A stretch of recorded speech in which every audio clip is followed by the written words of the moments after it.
friends, Christy Tagey here, your host for the Productive Passions podcast. Let me ask you, is there something different you dream of doing but don't know where to begin?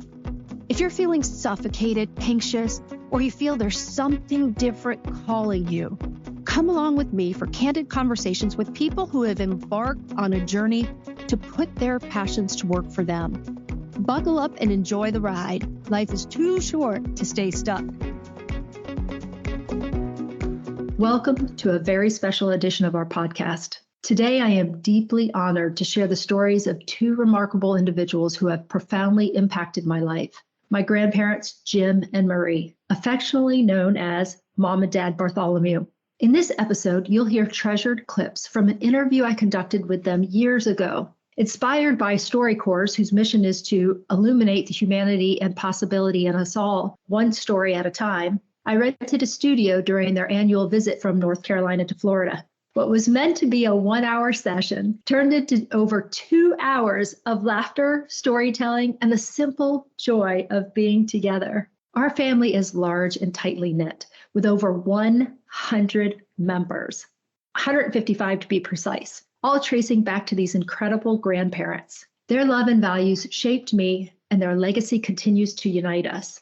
My grandparents' home in the Smoky Mountains of North Carolina was a summer paradise where we played on the land, picked blueberries, swam in the rivers, and danced on a cornmeal-covered main street to live mountain music. Growing up in this close-knit family, I felt invincible, knowing so many people loved and supported me. Even though we are now more spread out, the bond remains strong. Our family's diversity and dedication to one another taught us that kindness, hard work, and respect are paramount. As I prepared this episode, I found myself in tears, reflecting on the deep love and friendship I shared with my grandparents. Their voices still resonate with me, especially my grandmother's, and her delight in nature. Although they have passed, their legacy of love and joy lives on. At the time of this interview, our family began to worry about Mom and Dad's safety. They were well into their 80s, and navigating the mountain roads in and out of town was becoming increasingly challenging for them. As you listen, you might notice Dad struggling to find words, a difficulty that progressed until he was eventually nonverbal. Mom became more forgetful and often worried she was repeating herself. In their later years, my desire to shield them from anxiety grew stronger. I wanted to hold them close and provide love and support as they had always done for me. This recording is deeply precious to me as it encapsulates the bond we shared. To this day, our relationship remains one of the most treasured parts of my life. Friends, I invite you to meet Mom and Dad. Let me just tell you the first thing. We were having a hi-fi dance, which is the girls invited the boys once a year, to this dance. And I had gone with my mother several times to the meat market where Jim worked. And he always would carry our groceries out and stuff. My mom says, he likes you. I said, oh, go on. But it kind of stuck with me. So I had to invite somebody. So I called him and I said something to the effect that, would he like to go to this dance? And he said, who is this? And I said, well, first tell me, has anybody asked you to go? I wouldn't tell him. I was too shy to tell him who I was unless I knew. I mean, I didn't want to get turned down. Yeah. That would be an awful thing. And so he said, well, I guess, I don't know, something to that effect. And when I told him it was Marie McMahon, oh, yes, he would be delighted to. So that was our first date. And that's how we first started going out. That was the first time. Yeah. Dad, tell us how you proposed to Mom. Well, I was at the naval base in Geneva, New York, and Mom was at school, college. Cortland State Teachers College. Yeah. She'll help me with those names. Anyhow, I used to hitchhike down on weekends. I'd get off Saturday at noon. I'd get down and spend the weekend with her and then hitchhike back. Sometimes he'd bring another sailor, too. Oh, yeah. For any of your friends that might need one? Because all the boys were gone, to war. There was nobody there. Yeah. So what was the question? How you proposed to her. Oh. So you must have hitchhiked. No. Well, yeah, I hitchhiked. And it was spring, I guess, or summer of the year or first year. It was nice and warm anyhow. And we were out walking because we couldn't afford anything else. we're walking, and we'd walk by this beautiful brick house. It was a maroon brick with black mortar, and just looked lovely. And I said to her one day I'm going to build you a house like that after we get married. And she didn't say no, so I figured, hey.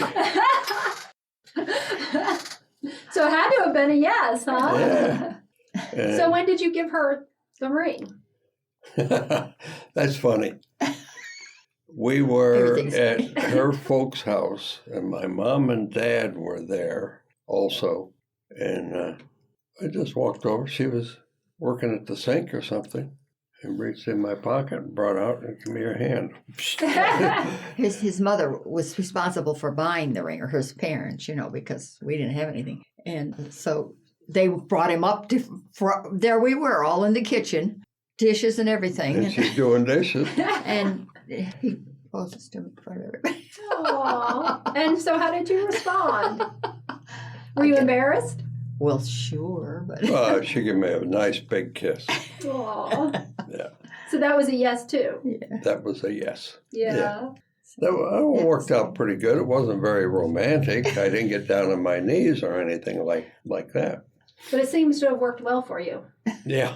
Looks like we have a caller. Let me answer this call. Hello? Hi. Hey, you're live on the air with Mom and Dad. Oh, wonderful. Hi, Mom and Dad. How are you? Good, honey. How are you? Good. Yeah. I was just thinking of what reminded me of you guys. There's a number of things, but one thing is I'd like Mom to sing This Is the Day that the Oh, Lord has made, the way she sang it to me and many others on birthdays, on wedding days. That's a good memory. okay. So this is the day because we're celebrating Mom and Dad. You want to help? That's right. How do you feel about that, Mom? Well, let's see. I'm not too good at singing anymore. Well, Mom, I never- wait a minute. What's This the one is thing? the day. There you go. This is the day that the Lord has made, that the Lord has made. This is the day. This is the day that the Lord has made. You know, one of the things I remember you telling me, Mom, is, you know what? The Lord gave me the voice that He gave me, and He can change it at any time. He said, make a joyful noise, not necessarily a good noise. When you were little, what did you want to be? A pilot. I don't think any of us would be surprised. I thought I was going to be a teacher. Of course, all our family's teachers here, sort of. But that's what I went to school for, to Cortland. And then I decided to teach my own class, I guess. I was going to say, I think you ended up doing a lot of teaching, not just with your own kids, but 'Cause in I volunteering. Yes, I only went to school Oh, yes. to Cortland for 2.5 years, and then when that Then quarter ended, I talked her into marrying me. I taught at the local college, Mm-hmm. What were you teaching? CAD, Which is? computer-aided design. You know, speaking from experience, I hadn't planned to talk about this at all, but speaking from experience, it is nice to have somebody that you can go to. Mm-hmm. And in my lives, from my pregnancy when I was very young to everything else that I went through, you guys always been there with an unconditional love that I don't know how I would have made it through a pregnancy Come at on, 16. now you're going to make me cry. Well, you guys have been there for me through everything, through some really hard times. And I don't know how I would do it without you guys, ever. well, we loved you, and we love you now. It looks like we have another caller. Hello, welcome to the Mom and Dad Bartholomew Show. And I really... Wait. Say that again. Say that again. I said, hi, my name is Gina. I've been a listener for almost 43 years, and I really, really love your show. Well, Gina, thank you for calling in. Do you have a question for Mom and Dad? I do. My question is, what is the attribute or quality that you most admired in your parents? Most in our parents. In your parents. Yep, in Mom and Dad's parents. Oh, well, they loved each other so much. My parents did, and I never thought of anything that they did, but that they would be devoted to each other. And they loved us. I guess they were just a good example of what we should be, I guess. Not that we ever thought it that way, but it just evolved that way. My dad. Oh, yeah. Dad McMahon was. He actually taught me how to be a man. Really? Yeah, he was gentle and firm at the same time. I can also remember chasing chickens with Nick and Oh, other gosh. cousins, and we all had our own chickens, and I remember reaching under them, and they were warm, and pulling out the eggs, and, you know, all kinds of good things. memories that you have of living on the farm, Yeah, so to speak. actually really good memories. And yesterday, Because you were little. we were little, and we also talked about, remember the big play we put on? Yeah. Oh, yes. Oh, yes. That when you were building your house, Kathy's house. We probably needed something to keep us occupied. Yeah, you did it at school, didn't you? You did it first. at No, school. I had a pile of lumber in the pasture. I remember that. Yes, you did. They sang these Coleman West in a covered wagon. I just went over that trail to go up to where the sisters are. We drove up over the whatever the trail was I'm called. trying to sing it in my head to think about what it was. Yeah. But for years, up until, again, just recently, probably about the same 10, 15 years ago, Amy, your daughter, and I were singing the song. Yeah. And we got to it. She said, "What did you say?" And Cumberland I said, Trail. The Cumberland Trail. And I said, "What do you mean what I say? I'm singing the song." And she said, What was that line you say?" And I said, "Spider's the danger." Well, nobody ever told me I was singing it wrong, and I didn't know. I thought that's what it was. And she said, "Christy, it's in spite of the danger." Spiders. So I was like 30 years old and still singing "Spider's the danger." Made sense to me, Could be a black widow. That's cute. Yeah, that's true. What are some of your fears or frustrations about aging? About aging? We don't have any fears. Well, We just were busy doing it. I don't think we have a fear of aging. I'll tell you what we're going to do. This is the way we're going to go. It was going to be a bad year. This is a bad year. It's a good thing we're down here. Yeah, today's the last day. And there's going to be a big snowstorm. And we're going to decide to go to somebody's house, not be alone. And we're going to get in our car. I read somebody did this. And go for a ride and get stuck in the snow. And we fall asleep because we can't move. And that's it. And you die of carbon monoxide poisoning. I guess. I don't know. Do you remember what you used to tell me, what your plan was? It used to be in an airplane. Yeah. You were just going to get an airplane and Fly off into the sunset. Well, that happened. That's why nobody will let you in a plane again, Dad. We did have another question about planes. My mom wanted you to talk about when you started going to airports. When did you first start to walk? I started going to the airport when I was 13. And when were you going to the airport? Where were you supposed to be? No, that's not a fair question. It is a fair question, and I would ask. I got the truant officer so educated in my daily schedule and habit. My father had died when I was still up there. Yeah. He just dropped dead at the golf course, and I was just coming home from someplace. I remember her phone call. We went down to my mother's, which was in Binghamton. It was a little ways, and we all had to wait. We were waiting for her to come home because she was out shopping. And this was on the radio because my father was a well-known doctor, and they had announced this on the news. Was a news break on the.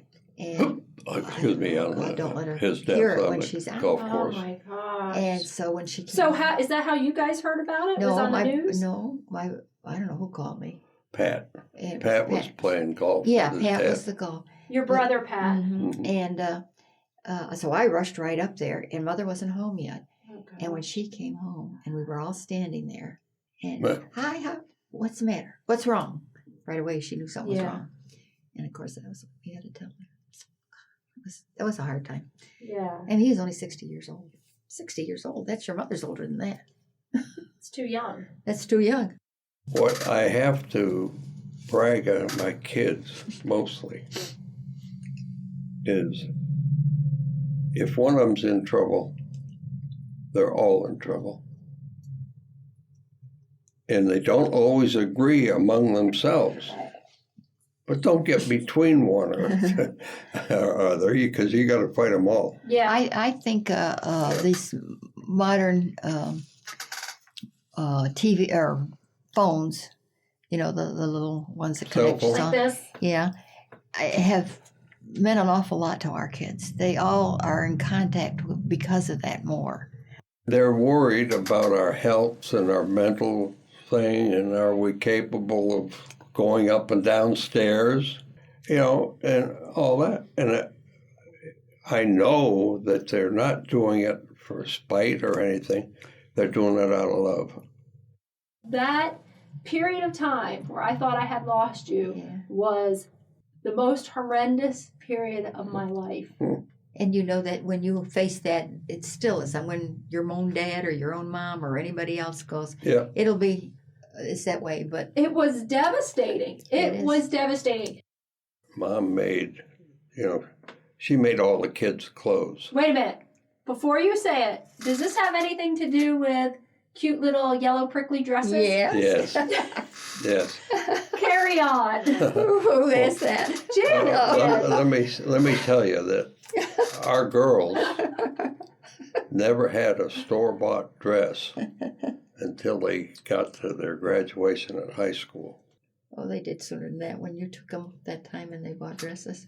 Yeah, I took them and they conned their old dad because they each came up with 2 dresses. And they said, I don't know which one of these I like the best. They had to. I said, okay, let's take them all. Well, tell me about the prickly dresses. Well, I made little, they were organdy. Yes. You know how organdy Yep. is. And I made them for the 3 of them. And we went up to Santa Claus Land or someplace. We took them up to Santa Claus Land. And they had to wear those little dresses. Yeah, and we took them to dinner. They were. And the place was pretty well packed, but I called and made a reservation. So Mom went in, and here come these 3 little ducklings right behind her. And the place just shut down. Everybody just stopped and looked. And here are these 3 little darlings They were just following Mama Duck. Well, it's funny because Janet emailed and said, be sure they tell you about how cute we were in our yellow prickly dresses. And then my mom said, we were so cute in these prickly yellow dresses. And they just itched and itched. True, that's true. They were. But they knew they were very cute. Yeah. Uncomfortable, but cute. Even though you have 8 kids, why hundreds of people call you mom and dad. As their son and being young, I was never jealous of this, but rather proud that so many people wanted to be so close to my mom and dad. I always felt the fact that so many people called them mom and dad showed how close and important people felt to them.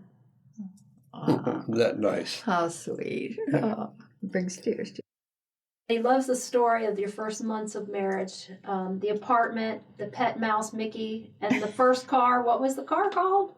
Look at her shine. It was a little old car, and he would polish it. So, yeah. Well, we lived in Florida when we were first married. I was still in the Navy. Yeah, and we lived in a couple of places, but we finally lived in this nice little apartment house upstairs. And we had very dear friends that lived next door. They became dear friends. And this old mouse came in one day. And it came in, and we had this little, it wasn't our furniture, it was all furnished. We didn't have any furniture. And there's a little wicker desk in the living room. And it would come right in on, sit at that little, underneath that little desk, It's a mouse in our house. What are we going to do? So I don't know what you said, but anyhow, I guess we set a trap or something. But anyhow, it was in my cupboard. And I had I knew it was there, and I couldn't. I wasn't going to whack it, crying out loud. So I took a little box that I had, and I put it up to a matchbox. A little box, and the mouse ran into it, and I closed it. and took it downstairs. And I let it go. It never came back. She told me about this, and I laughed at her. And that evening, we were sitting in our spacious living room, about this big, and this little twerp of a mouse come right back in there, set up, and look at it. Here I am. Follow your God, and always take care of your siblings, your family. They're most important. Yeah. We always talk. That's one thing that I would say that love is very important. Sometimes communicating the love is the key to having it be wonderful. Mom was just saying sometimes you guys bicker, as all married couples do. So what about that? What about when you bicker and are frustrated with each other? What brings you back? I put my arms around her and give her a hug. Jim does it.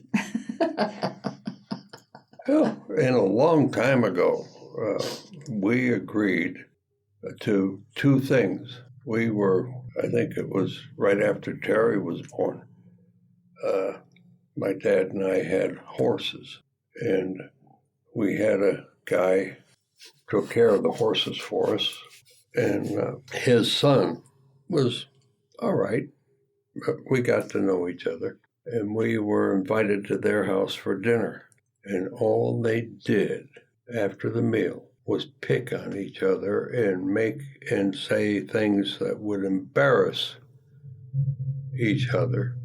And Mom and I got in the car and we left pretty soon after dinner was over. And on the way home, we made a deal. We would never, ever do that in public. If we had anything to say, we would say it to each other by ourselves. You don't need an audience for if you don't agree with what is being said or being done or proposed or whatever. But that was the one thing. That really struck you, huh? And we would never, ever go to bed mad at each other. I just wanted to tell you guys, kind of wrapping up, I wanted to ask you, do you guys even comprehend the impact that you've had on so many people? I don't mean just us, your family, but in your community, through church, through volunteer work, through just your regular work, and in every way that you've lived your lives. And I don't expect either one of you to agree with that statement because you're too humble to agree with it. But, no, we're not. But, so let me tell you the impact that you have in our lives. And I can say that objectively because I've been one of the recipients for many, many years. And lots of people hear stories about my grandparents and they tell me how lucky I am to still have my grandparents. And I have to tell them they don't need to remind me because I know. And so does the rest of the family. And I wish I could convey more eloquently how much you guys mean to us and how important you are in our lives. And that it sucks that we're the ones that are far away from you guys because otherwise we would be there more. But you need to know that. And like I said, I know you guys are too humbled to agree with that, but you guys certainly need to know how much the two of you mean to us, the example that you are to us, the mentor that you've been to us. I speak for myself, but I don't just speak for me. I speak for the entire family. Do you know why it is? We love you. We do? Yeah. We love all of you. And you know what? We know it. Good. That's the whole thing. That's good. I think, one of the nicest things that ever happened to me with our family is when one day you said to me, I know you got a lot of grandchildren, but you love me the most. And I heard that from two other grandchildren. And I thought, who the hell needs to get a payment for anything any greater than that? And you know what the neat thing is? We all think that. Yeah. We all think we're the favorite. And that's it. Well, But they are our favorite. That's right. They are our favorite. We know All that of we them. are, and we Every know, one. and we say that. I say that I say that jokingly, but half jokingly because we know It's we true. know how important you are, And and you we are know too. how important we are to you, and That's right. that is such a incredible feeling. It's a secure feeling, and I'll tell you, I've drawn on that as I've been an adult. In times that are stressful, one of the things that I've done with patients is think about where your favorite place in the whole world is. You know where that is for me? Right there in North Carolina, right at your house. Oh, bless your heart. You're such a sweetheart. I love you guys dearly, and thank you for spending this much time with me. It's been quite a blessing. I love you guys very much. Thank you. And we love you. And all of the Yes. wonderful family that we have. We and I love want them to all. show you something. Let me see. Dad's getting out his cell phone. He's going to wait till it powers on. That was the music from heaven. What are you doing? Oh, one of the things that is the neatest Number thing. one. Dad will sometimes call me out of the blue. Not all the time, but in the middle of my day at work, I see Dad on my phone. There's never a time that I'm too busy to take it. And it's just to say hi. As we close this episode, I hope today's message inspires you to cherish those who have shaped you. It's equally important to reflect on how we spend time with and support our aging friends and family, especially when life can become lonely for them. I'll ask one thing of each of you. Set aside time, really schedule it, to call someone you know who is aging and may be lonely. I'd love to hear from you. How was this time for you? Mom and Dad, you don't need me to tell you I love you, but I will anyway. I'm a grandmother now, and my biggest goal is to be for my grandchildren what you were and always will be to me. My biggest fans, my cheering section, the two people who love me unconditionally, and the ones I always want to make proud. I miss you, and I love you so very much.